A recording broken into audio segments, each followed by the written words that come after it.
What a game. Um, that's what I can say. Great effort, I thought, by both football teams. Um, the defense of both teams came out to play. A lot of hitting going on out there. I thought they had a great, trick play coming out of the third quarter that really separated the game was that play. But, when you make top 10 team go to the trick bags, you're playing some hell of a defense. And that's, great job by Coach Prime, man, to come into this program and in 2 years turn it into what it is today. Just great to be able to come here and play at homecoming. There was a thing that I wanted to do, and we was able to make that happen. Came up short. We played a top 25 team early in the year. We lost by 16. We played a top 10 team today on the road, and we lost by 8. We're getting to where we need to get to, because these games like this is how it is in the playoffs, and we'll be in the playoffs. With that, any questions? Coach, what did you see to make you go for it on a fake punt? Well, it's really film work, right? And you see a certain look that you like, and you go for that. And he was open. It wasn't like he wasn't open, right? The punter did he's a punter, not a quarterback, right? He had to find him, and but it was a deal where we saw in film that we thought we can take advantage of that.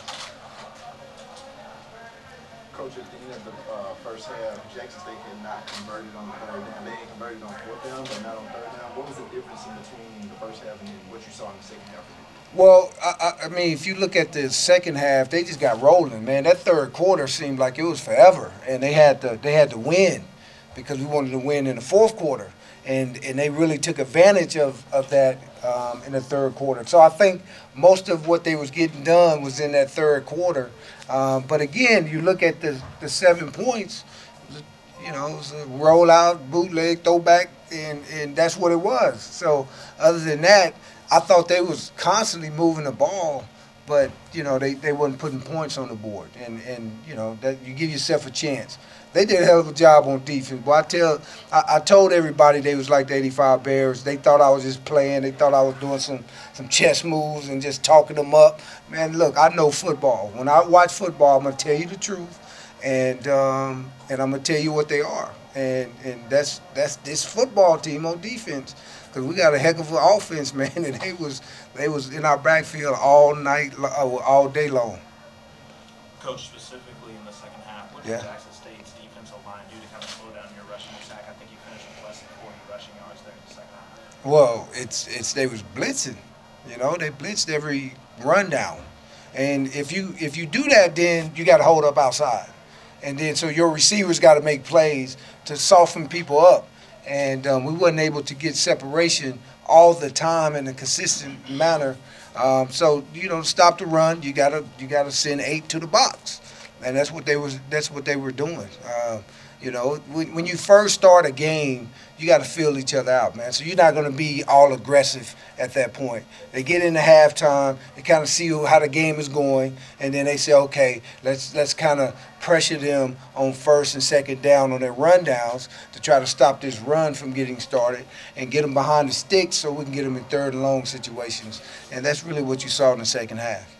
Coach, can you talk about, you held them 3 times inside the red zone and forced them to kick field goals as opposed to, you had to feel proud of your defense. Well, I mean, that's really where the game is won and lost, is in the red zone. If you can make teams kick field goals or 0 points, you're going to have an opportunity to win the football game. And that's why we were still in the game, is because we made those guys kick field goals, man. And the game is about red zone. And, defense did a heck of a job forcing Sanders to run around and try to make plays with his legs. That's what we wanted to do. Specifically with those back here. Yes. David Doublestein from CBS here at Jackson. Specifically with what your defense was able to do to get the interception in the end zone and things like that. Like, what were you guys seeing in the Jackson offense that let them read it so well? Well, again, they want to throw the football. And what we was going to do is we're going to set on the receivers and make them run the football. That's really what we wanted to do, all game. That was our plan, because you know, you put it in Shedeur hands, man. Quit it. I'm going to make somebody else beat me, not that guy. And so that was the plan, okay? And you know, we was fortunate enough to be able to make them plays in the red zone because the field get cramped down. Now we're not worried about the deep ball, and I can set on your receivers and play routes at that point. And that's what we was able to do, and that's why every time they was down there, what was he doing? He was scrambling, he was running, because that's what he had to do in order to try to make a play. Coach, what's it like just as a former NFL player to, you know, not only go up against Coach Prime, but seeing everything he's doing HBC football and just seeing, you know, former players like yourself kind of get back to the game in this way to players, you know, in college.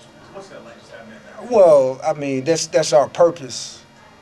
I think that's why God give us the opportunity to do what we do in our history, to be able to give back. And I think that's very important that people understand that God has never given you blessings for you. He's given it for you to give back to other people. And that's what we're doing. So we able to do it through football. Teach these young men about who they are as people, so they can then grow up to be great young men and great leaders, you know, in their community. And that's what it's all about. So it's fun to see Coach Prime doing it. It's fun to see Eddie George over there doing it. And, you know, so many of us are getting that opportunity to make it happen.